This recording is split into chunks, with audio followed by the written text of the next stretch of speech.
یو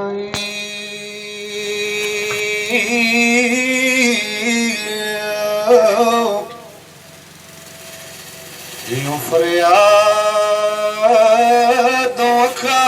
و د کربلا مسافر حسین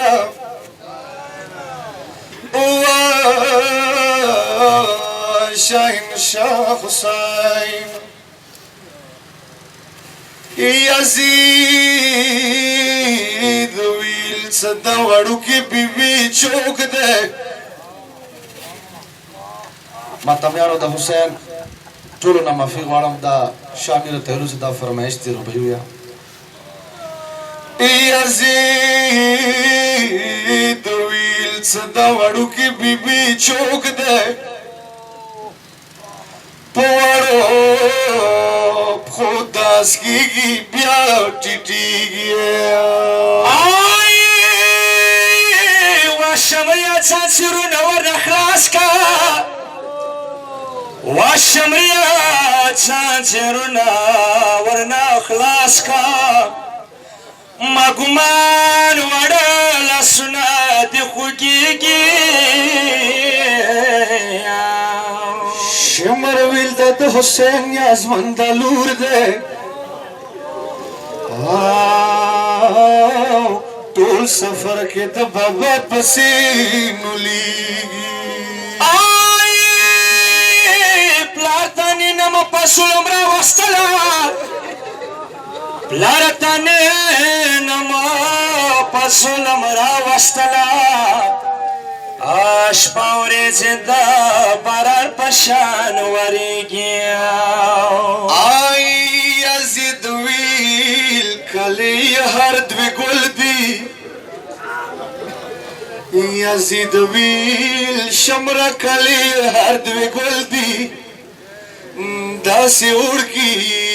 د پلار کوت کې ښې لګېږي یا معلومیږي تا ویلې دې سلیمه معلومیږي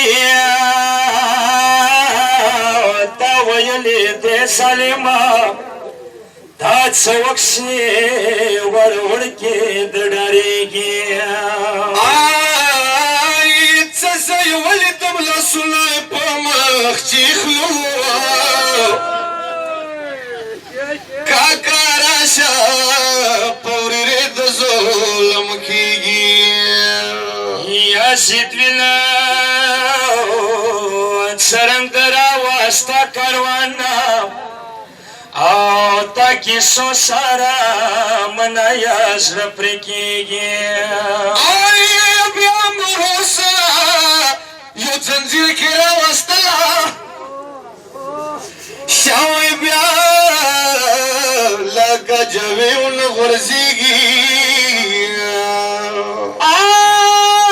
بیا مو روسې و ځنځیر کې وتړله بیا مو روسې و ځنځیر کې وتړله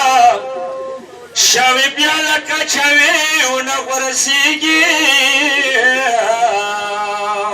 ساکنه ویل زکه دی خایم یزیده ورور مخلاص کو ته بې زور نه د لرزېږي یزید ویله ساکنه پلار ته آواز وکړه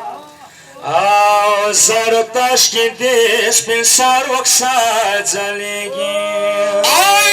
ساکنه ملال سترګې پلار ته تاو کې ساکنه ملال سترګې پلار ته تاو کې یا پیغرونه پیغرونه دواړې لور ورته ډېر کېږي